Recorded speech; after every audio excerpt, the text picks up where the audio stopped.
Hello, I'm Lori Kagan Moore, the curator for the Great American Dollhouse Museum in Danville, Kentucky.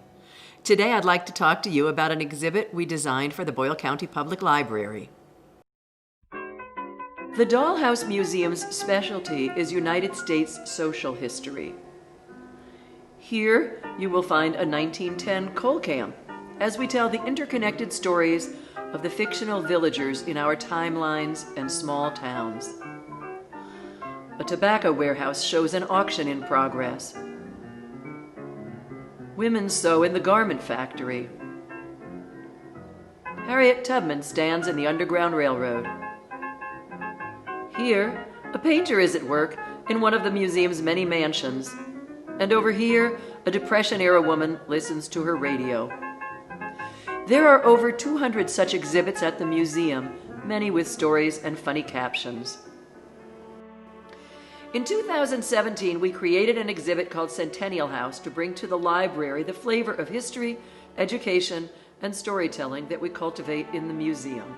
Centennial House is a huge, architecturally ornate Victorian-era dollhouse which is open on two sides. The side that is on your left as you face the house takes place during our nation's first centennial, which occurred in 1876, 100 years after the signing of the Declaration of Independence. But in the side of the house on the right, you see a very different scenario. Now it is 1976. There are so many differences between the eras. Notice the food preparation in the two kitchens. In the 1876 house, whole ingredients were commonly used for cooking. By 1976, ultra-processed foods had become commercial successes. Before the days of film, TV, or even radio, creating music was an important part of social life and home entertainment. Those who could afford it had pianos, harps, and other stringed instruments. Music is still important in the 1976 house. Some is recorded, but making music is still a shared event for many. How has transportation changed during that span of merely 100 years? How about communication? In 1876, postal mail was a major source of communication between distant family, friends, and associates. By 1976, we had radio, television, and telephone. How many of us remember untangling the cord of the family landline? Families were larger on average in the 1800s. By 1976, a two-child family was common, and the grandparents generally lived elsewhere. In Centennial House, you can see that the visiting grandparents' suitcases are near the hide-a-bed in the guest room.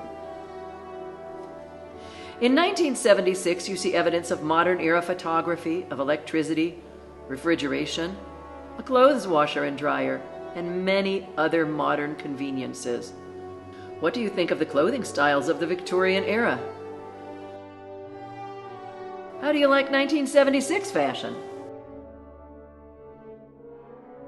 And yet, some things remain the same. Many people are as interested in reading and books in 1976 as they were in the 1800s. And a lot of wonderful new titles have joined the available selection. If you'd like to see Centennial House up close and in person, it is currently on display at the Boyle County Public Library in downtown Danville.